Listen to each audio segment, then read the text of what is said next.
रक्षाताई जरी उभ्या असल्या तरी मी आपल्या तुतारी घेऊनच वाजवणार आहे. शेवटच्या क्षणापर्यंत तुतारी कशी विजयी होईल यासाठीच आम्ही प्रयत्न करावा. कोणी शंका घ्यायची गरज नाही आहे. अकेला लढा या जिल्ह्यामध्ये कुत्र विचारत नव्हतं. आमच्या पक्षाला भाजपच्या त्या कालखंडापासून मी एकटा लढलो आहे, सर्वांशी संघर्ष केलाय, आजही करतोय. मी कधी खचलेलं नाही, कधी पळालेलं नाही, कधी विकलं गेलं नाही, कधी या ठिकाणाहून त्या ठिकाणी सत्तेसाठी लाचार होऊन पाय पडलेलं नाही. छळ झाला, सगळं झालं, पण आपण स्टेकअप राहिलो. तुम्हाला जे करायचं ते करा, माझा पक्ष मी आहे. यापुढे सुद्धा रक्षाताई जरी उभ्या असल्या तरी मी आपल्या तुतारी घेऊनच वाजवणार आहे. शेवटच्या क्षणापर्यंत तुतारी कशी विजयी होईल यासाठीच आम्ही प्रयत्न करावा. कोणी शंका घ्यायची गरज नाहीये आणि कुणी मला विचारायची पण गरज नाही. मला जर कोणाला विचारायचं असेल माझा पक्ष विचारेल. तुमचा आमचा काय संबंध विचार करता, केलं की नाही केलं, मी गरीब असेल, माझी इच्छा. तुम्ही कोण मला विचारता?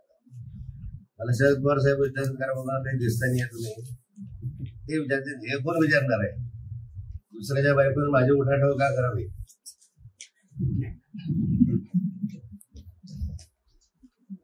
बरोबर आहे. मी माझ्या मर्जीचं मालक आहे. कुठे आहे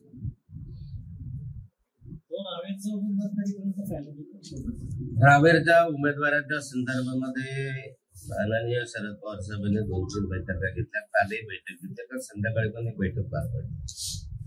त्या बैठकीमध्ये साधारण 3 नावांवर चर्चा झाली. ती पूर्वी पण 3 नावांवर चर्चा झाली होती, पण काही नवीन नावं त्याच्यामध्ये आले. जुने नावं जे होते ते मागे पडले आणि काही नवीन नावं त्याच्यामध्ये ऍड झाली.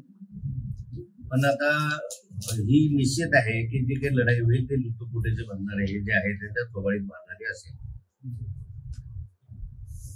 मजबूत उमेदवार तुम्हाला दिसतील, आर्थिक दृष्ट्याही मजबूत असतील, राजकारणामध्ये काम केलेले माणसं असतील आणि 1-2 उमेदवार वगळता बाकीच्या उमेदवारांना राजकीय वारसा पण असेल. अशा याच्यामधनं साधारण या 3 दिवसामध्ये माननीय शरद पवार साहेबांनी पार्लमेंटरी पुढे योगदान दिलं आहे अशी अपेक्षा आहे. नवीन नावां चर्चेमध्ये एक संतोष चौधरीचा आलेला आहे, एक विनोद सोनवणे म्हणून आलेला आहे. संतोष भाऊ चौधरींनी इच्छा व्यक्त केली आहे की मला उभं राहायचं आहे लोकसभेसाठी. विनोद सोनवणे ठेकेदार मुक्ताई नगरला, आर्थिक दृष्ट्या वगैरे सगळं सक्षम माणूस आहे आणि पूर्वीपासून पार्टीचं काम करत आलेलं आहे आमच्या बरोबर. तर त्यांनी इच्छा व्यक्त केलेली आहे. दुसरं रवींद्र पाटील यांची एक इच्छा व्यक्त केलेली आहे. त्यांनी ते विचार करत आहे काय करायचं. त्यांनी दुसऱ्या पक्षाने केलेली आहे की बघा काही व्यवस्था रचना यामध्ये मजबूतीनं जर पुढे जाईल तर लोकसभेची निवडणूक आहे, निवडणूक नाही. त्याच्यामधलं पक्ष निर्णय घेतो निर्णय आणि पक्षानं ज्याचा निर्णय घेतला त्या पाठीशी आम्ही. आजपर्यंत काही असं पाहिलं नाही का मराठा आहे उदय वाघ असेल तर उदय वाघ, उन्मेष वाघ असेल उन्मेष पाटील असेल तर उन्मेष पाटील, स्मिता असेल तर स्मिता. माझ्यापर्यंत नाही पोहोचलं, पण मी ऐकलंय ज्ञानेश्वर तृप्ती बडे मराठा समाजाचे, ज्ञानेश्वर बडे नवा समाजाचे, आमचं फर्स्ट मॅरेज आहे. पण मला माहिती पण मी नाही बोलू शकत. माझ्याकडे बोललंही नाही, फोनवर चर्चाही नाही.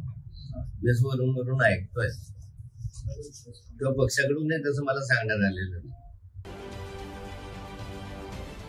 राजकारणातील प्रत्येक अचूक बातमीचे सर्वात आधी अपडेट्स मिळवण्यासाठी सरकारनामाच्या सर्व सोशल मीडिया प्लॅटफॉर्मला लाईक, फॉलो आणि सबस्क्राईब करा. तसंच सर्व नोटिफिकेशनसाठी बेल आयकॉन प्रेस करायला विसरू नका.